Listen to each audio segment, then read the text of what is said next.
Right now, we're here at Tilgate Park in Tilgate to discuss the petition that has been started on Facebook, and we know that some of the community are concerned at the moment regarding the so-called privatisation of Tilgate Park. Well, we've come up here today to have a chat with Tilgate's Councillor, Nigel Boxall, who's going to have a chat with us now about the plans for Tilgate Park and what is and what isn't going to happen.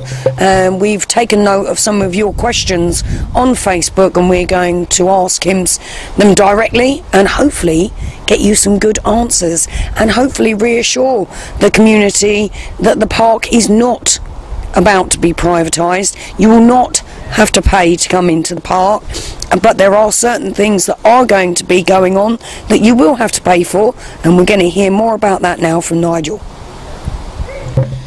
Right, so now I'm joined by Councillor Nigel Boxall. Hi Nigel, how are you? Oh, very well, thank you. Good, good, good. Right, now we've asked you to come up today. Thank you very much for coming up to speak to us regarding the petition that's going on Facebook, the petition of not privatising Tilgate.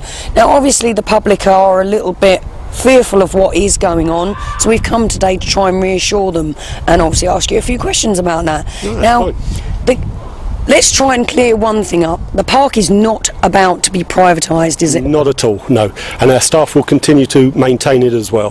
We're not privatising any part of it. What we're looking at is putting extra services. They will be paid for services, but that will help to maintain the standard of the park because it will bring in extra revenue. Yeah, we'll come to what's going to be chargeable in a second. Obviously it costs an awful lot of money for the council to, I mean, it was given by a gentleman some time back to the council for the public use, but then of course it's the council's obligation then to maintain the upkeep of the park, and it's a large area, isn't it? Just to give the public a little bit of an idea, how much in general does it cost to keep this park for a month, year, whatever? Oh, I don't think I'm the right person to actually answer that question. That would be Lenny Walker would have those figures, but it is in excess of £1 million, I believe, to maintain this park to the standard that we keep it. On a yearly basis? Yeah. Which is quite an astronomical, that's quite a lot of money, isn't it, really? It is. Yeah. So at the moment there is just a donation going to the nature centre up here, which is lovely. People pay, it's on the wall, it's got a minimum donation of £1. Is that enough to keep that going at the moment? I'm afraid it's not, because people don't unfortunately give £1 every time they visit. I think it works out about 13p is the average donation. At the moment it's subsidised by the car parking charges to try and keep it going, but it doesn't raise enough money to actually cover the cost of running a nature centre. So what if people were to pay £1, everybody was to pay £1 to get in, would that then, maybe £1 for adults, 50p for children or something, would that then maybe generate more of an income and help it on its way?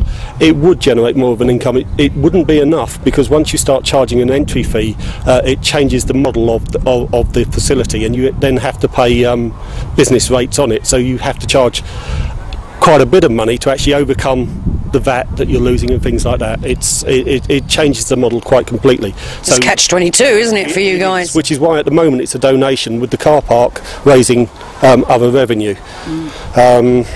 So if there were to be a charge at the nature centre, and at the moment it's only an if, we haven't made any decisions, it would have to be more than £1. Yeah, no, I can see that. Let's talk about the car park. £3 a go, it's a lot of money. It's a lot of money in anybody's eyes. I mean, obviously if you're staying up here all day, maybe it's not so much. We spoke about this earlier, you are looking into alternative methods of the car parking payment scheme, aren't you? Yeah, they're looking into a more flexible approach. Again, nothing's been decided, but there's a possibility of having a tiered approach to the parking.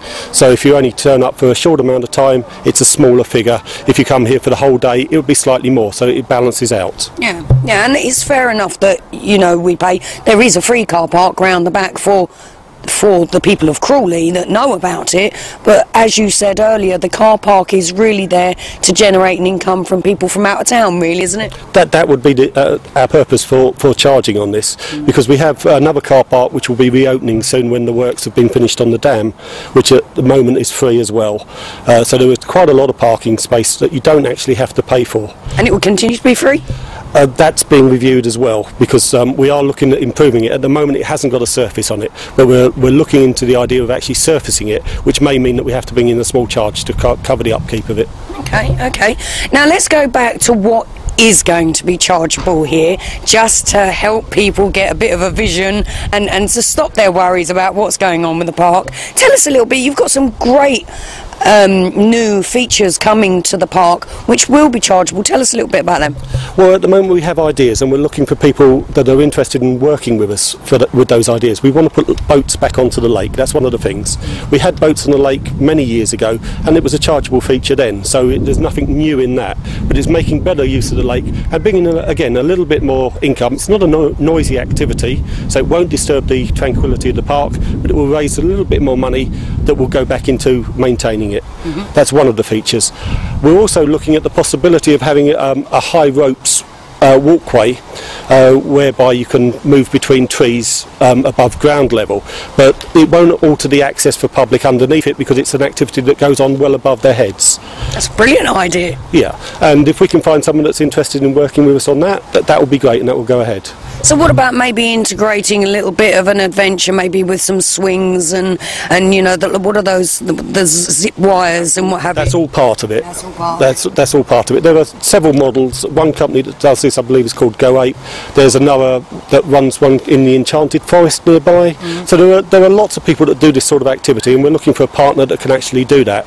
And we would lease them the space to do it, and that's how we would generate an income. So they would be a business for which they would pay us for the space, and that would go back into the maintenance of the park. Well, that sounds fair enough. So let's just reassure everybody. If I want to come up here and walk my dog, I want to come up and spend my summers up here with my children, I want to go to the park, I want to go to this establishment, which I know the council are pushing very hard to get reopened, and hopefully that'll be very soon. I know you can't discuss it much further.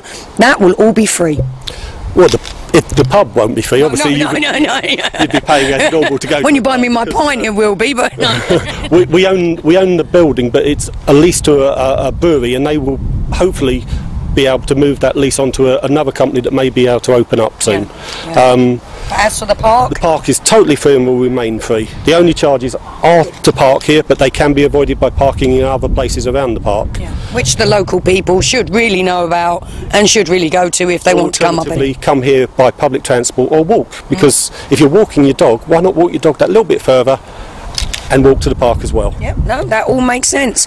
Well, I do think, let's have a little chat quickly about the fencing around the lake. That's not there so that people can be charged to walk around the lake now, is it? No, that's there for people's safety. Until the lake level of water fills back up, it's quite dangerous, because the mud is quite sticky, and if people were to walk onto that mud thinking it's solid because the top has got a crust on it, they could fall through that, and it is a bit dangerous. Once the water level's back up to its normal level, we'll be able to remove the fence. It's looking pretty impressive. I have to say, it's come on really well, hasn't it? I mean, I know you put a lot of time and effort into it, along with Lenny and other councillors as well. It's looking alright, isn't it? It's looking better. We will be doing a lot of landscaping after the contractors move off site to make it even better. We're putting in a wetland area on the far side where the core material was taken for the dam, which will be a new feature for people to walk around. You've obviously got a much higher dam now, so you can get quite a good view across the park from that, and that should be interesting as well for people. Well, I think you've really made an effort here. The new park opened last year, as we know, and it's been a great success. Many a child have come up and enjoyed it since it's been open, and of course the public still come and enjoy the greenery and the relaxation of this area, and we are grateful for all the work you've put into it. Well, it's a premier park, and we want to keep it as that. It's a regional park. People come here from all over, from Brighton, from all the surrounding towns, and we're very proud of it, and we want to keep it up to the standard that it is. Well, we do hope that this has given the public a little bit more of an insight into what is going on with Tilgate Park, and what you do have to pay for and what you won't have to pay for. The park in no way is about to be privatised. There isn't going to be somebody coming in and charging you to get onto the grounds, full stop, which we think is absolutely fantastic, and we would like to reassure you all that the park will go from strength to strength. And I would like to thank Nigel for taking his time out today to come and talk to us. Thank you, Nigel. You're welcome.